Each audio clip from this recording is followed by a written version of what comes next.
পুরুলিয়া জেলার রঘুনাথপুর ১ নম্বর ব্লকের বেড়ো অঞ্চলের ঐতিহ্যবাহী বেড়ো পাহাড় কাটা নিয়ে এবার প্রকাশ্যে প্রতিবাদে সরব হলেন রঘুনাথপুর বিধানসভার বিজেপি বিধায়ক তথা কলকাতা হাইকোর্টের আইনজীবী বিবেকানন্দ বাউরি। শনিবার দলীয় কর্মী ও স্থানীয় বাসিন্দাদের সঙ্গে নিয়ে তিনি সরজমিনে বেড়ো পাহাড় এলাকা পরিদর্শন করেন। বিধায়কের অভিযোগ, বেআইনিভাবে পাহাড় কেটে প্রাকৃতিক পরিবেশ ও এলাকার প্রাচীন ঐতিহ্য ধ্বংস করা হচ্ছে। এই ঘটনার সঙ্গে সরাসরি শাসক দল তৃণমূল কংগ্রেস জড়িত রয়েছে বলেও দাবি করেন তিনি।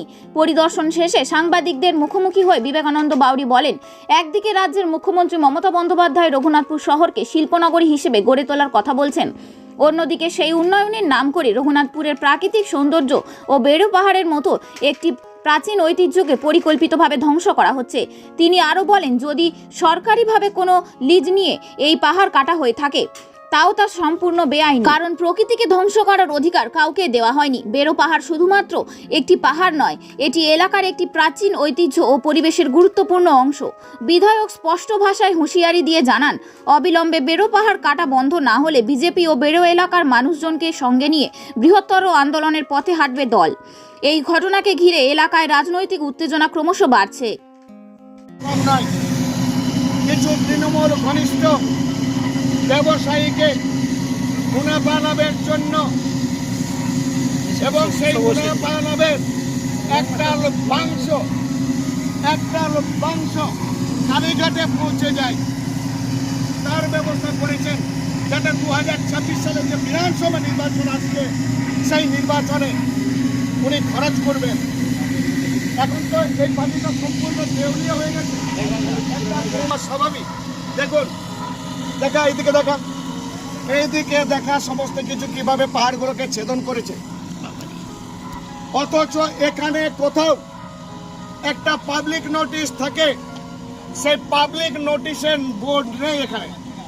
এখানে কোনো পাবলিক নোটিশের, আমি এখানে এলাম, একটা পাবলিক নোটিশ যে এই অর্ডার বেসিসে এই পাহাড়টাতে একটা নোটিশ থাকে, যেই নোটিশ বশত এই অর্ডারের বেসিসে এই দেখুন বোর্ড দেওয়া আছে, কোথাও কিন্তু পাবলিক নোটিশ নেই।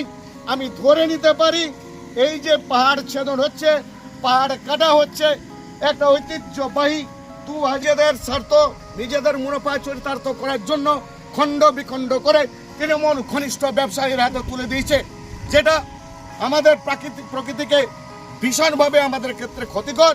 প্রাকৃতিকভাবে আমরা ভীষণভাবে বিপর্যস্ত এবং ক্ষতিগ্রস্ত হব। এই সরকার একেবারে দেউলিয়া হয়ে গেছে, কার বিপদ আপদ আসবে, কি হবে, কোনো কিছু মাথায় রাখে না।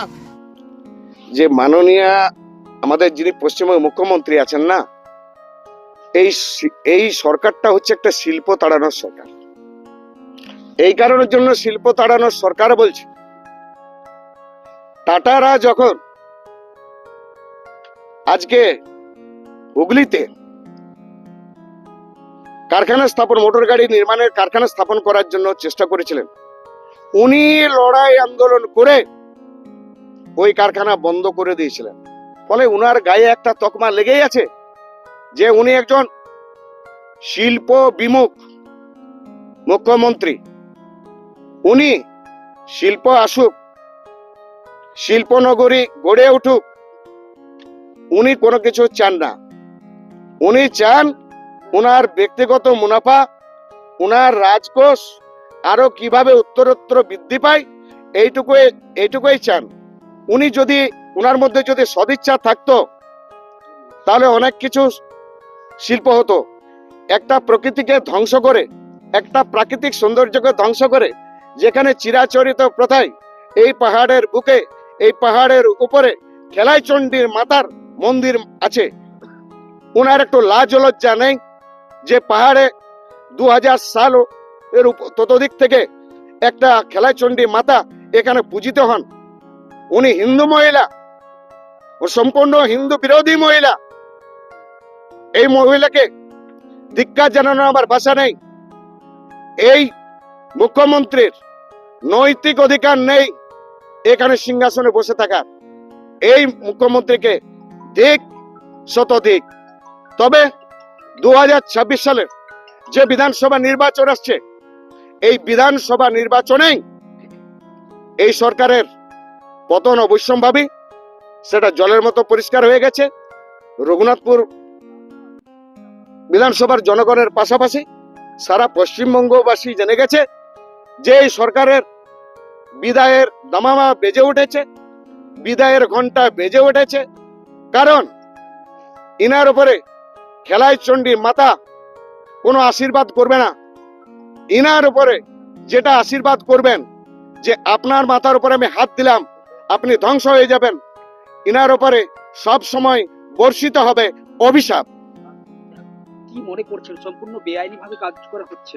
দেখুন, এটা যদি স্বচ্ছতা থাকতো তাহলে একটা এখানে বোর্ড থাকতো, যে বোর্ডের উপরে বোর্ড অর্থাৎ পাবলিক নোটিশ, যে এই পাবলিক নোটিশের মাধ্যমে বুঝতে পারতেন জনগণ যে এটা আইনি মোতাবেকে আইনানুগ ভাবে রাজ্য সরকার একটা সংস্থাকে লিজ দিয়েছেন এবং লিজ দিয়েছেন এত তারিখ, এত সালের এত তারিখ থেকে এত সালের এত তারিখ পর্যন্ত। এবং এই পাথর কাটা, এই পাথর ছেদনের জন্য রাজ্য সরকারের আয় হবে এত কোটি টাকা, এবং এই আয়কে রাজ্য সরকার কোন খাতে জনগণের পারপাসে খরচা করবেন এটা পরিষ্কারভাবে লেখা থাকতো। যেখানে এই সমস্ত কোনো কিছু বোর্ড নোটিশ, পাবলিক নোটিশ নেই, আমি ধরে নেব যেটা চুপি সাড়ে উনি অবৈধভাবে একটা সংস্থাকে উনি লিজ দিয়েছেন। উনার যদি সৎ সাহস থাকে উনি দেখান যে রঘুনাথপুর বিধানসভার যে বেড়োর পাহাড় আছে, এই পাহাড় কাটার লিজ যথাযথ এবং ন্যায়সঙ্গত এবং ন্যায়ানুগ। মুখ্যমন্ত্রী বলছে রঘুনাথপুর শহরকে শিল্পনগরী করে তোলার, এটাই কি তাহলে মাননীয়, আপনারা তো ভালো করে বুঝতে পারছেন শিল্পনগরী না ধ্বংসনগরী করেছেন, আপনারা তো ভালো করে বুঝতে পারছেন, আজকে ভালো করে বুঝতে পারছেন। উনার ভাবনা চিন্তা গঠনমূলক নয়, উনার ভাবনা চিন্তা সম্পূর্ণ ধ্বংসাত্মকমূলক। সেই জন্য উনি প্রকৃতির উপরে আজকে হাত দিয়েছেন এবং প্রকৃতিও কিন্তু জনগণের একটা রোষে পড়বে। সেই পাপের বোঝা মাননীয় মুখ্যমন্ত্রী অর্থাৎ এই বর্তমান সরকারের পাপের বোঝা সাধারণ জনগণ ভোগ করবে। উনার কি যায় এসে যায়, উনার তো বিদায় ঘন্টা বেজে গেছে, দামামা তো বেজে গেছে বিদায়ের পালা।